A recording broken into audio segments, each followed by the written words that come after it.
আলহামদুলিল্লাহ আমাদের পেপারসটা হাতে পাওয়ার এক সপ্তাহের মধ্যে ফিঙ্গারপ্রিন্টের জন্য অলরেডি বিআরটিএ থেকে মেসেজ চলে আসছে। মেসেজটা যদিও আসছে গতকাল বিকেলে, তো আমি এখনও এটা রিপ্লাই দিই নেই, দিব। তো রিপ্লাইটা একটু দিয়ে নিই, দেখি। আগামীকালকে ডেট দিতে চাইতেছিলাম, একটু আপনাদের সাথে শেয়ার করতেছি। মাত্রই টেক্সট করলাম, সাথে সাথে রিপ্লাই আসলো যে তারা আমার অ্যাপয়েন্টমেন্টটা নিশ্চিত করছে ডিসেম্বরের 8, মানে আগামীকাল, আর 2টা 5 আনুমানিক একটা সময় দিছে। আর কি কি লাগবে সেটা মূলত আমাকে এখানে রিপ্লাই হিসেবে দিছে, যে কী কী নিয়ে আমাকে যেতে হবে।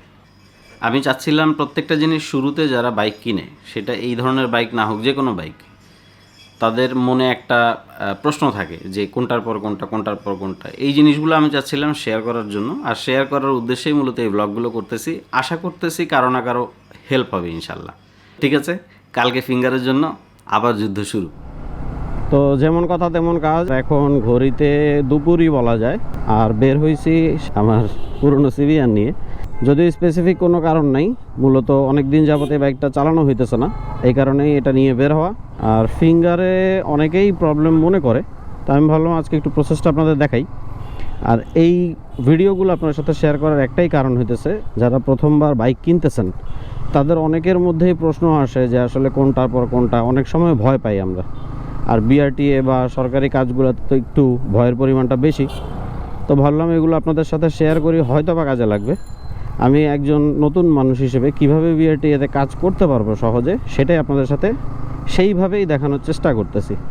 ফার্স্ট থিং ফার্স্ট, সর্বপ্রথম আগে বাইকটা রাখি ভালো একটা জায়গায়। পার্কিং করে রাখতে না পারলে একটা টেনশন। বিআরটিএতে মূলত 2টা কাজে আসা।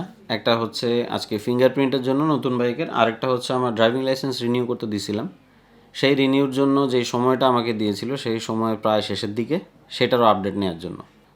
তো বিআরটিএ পৌঁছাতে লাঞ্চ টাইম হয়ে যাওয়াতে হেল্প ডেস্কে সহায়তা নিতে পারি নাই। আদারওয়াইজ আমি সবসময় চেষ্টা করি যখনই নতুন কোনো কাজে যাইতেছি বিআরটিএতে হেল্প ডেস্কে সহায়তা নেওয়ার জন্য। তো আমি নিজে জানি, কিন্তু চাচ্ছিলাম আপনাদের সাথে প্রপার ওয়েতে শেয়ার করার জন্য যারা প্রথমবার যাচ্ছেন। 118, 119 নাম্বার যেই রুম, সেটা হচ্ছে মসজিদের পাশেই বা মসজিদের সাথেই যে বিল্ডিংটা, সেখানেই কাজ, নিচতলায়।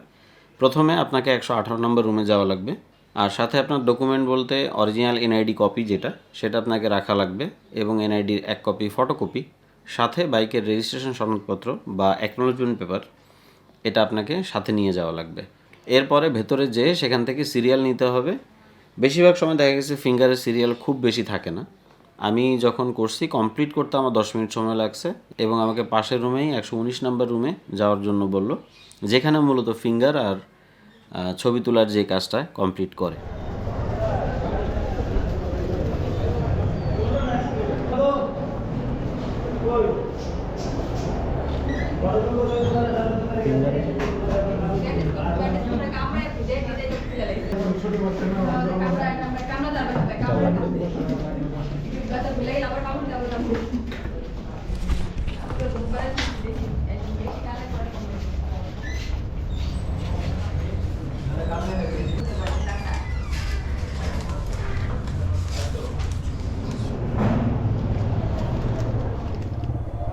সো আলহামদুলিল্লাহ ফিঙ্গারের কাজ আমার 5 মিনিটেই শেষ হয়েছে, কিন্তু আনফর্চুনেটলি ড্রাইভিং লাইসেন্স, সেই সোনার হরিণ, সেখানে প্রায় 3 ঘন্টা অপেক্ষা করার পরে ডেট বাড়ায় দিছে 14 মার্চ। এই হইতেছে অবস্থা। তো আলহামদুলিল্লাহ, যেটা নিয়ে কথা বলতেছিলাম, ফিঙ্গারের কাজ শেষ, খুবই অল্প সময় লাগে।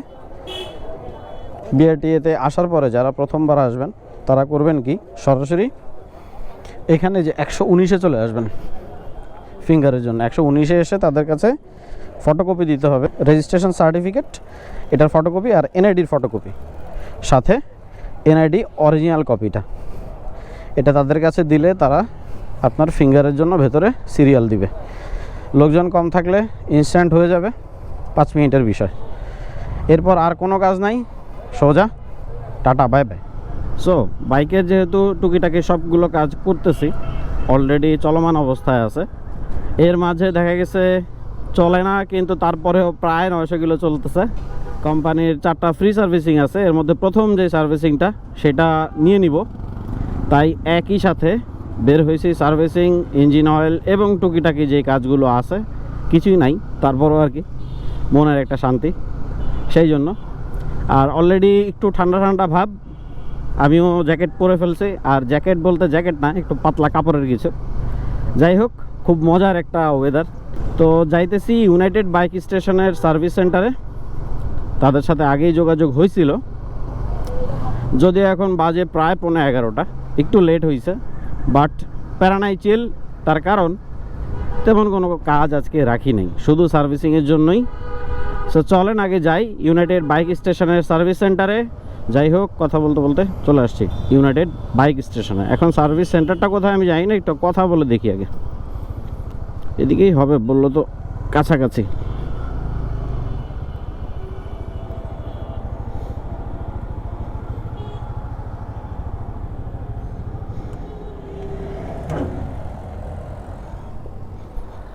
আসসালামু আলাইকুম। হামিম ভাই, কী অবস্থা ভাইয়া, কেমন আছেন? আমি তো আসি করে আর আসতে পারলাম না, আজকে বললাম ফ্রি আছি, চলে আসি। আপনাদের সার্ভিস সেন্টারটা আপনি কোন দিকে ভাই? হ্যাঁ, সার্ভিস নিয়ে নিব।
আলহামদুলিল্লাহ, কাজ শেষ ভাইয়া, অসংখ্য ধন্যবাদ। দেখা হবে ইনশাল্লাহ ভাই, ভালো থাকেন, হ্যাঁ, আবার আসবো ইনশাল্লাহ। সো ফাইনালি আজকের মতো কাজ শেষ। এই ছিল আজকের মতো, আশা করছি সবার কাজে আসবে। যদি আমাদের ভিডিওগুলো ভালো লাগে অবশ্যই চ্যানেলটি সাবস্ক্রাইব করবেন এবং পাশে থাকা বেল আইকনটি ক্লিক করবেন। আমার ফেসবুক পেজ চৌধুরী সাহেব, আশা করছি ফলো করবেন। সবাই আমাদের জন্য দোয়া রাখবেন, ভালো থাকবেন, সুস্থ থাকবেন। আসসালামু আলাইকুম।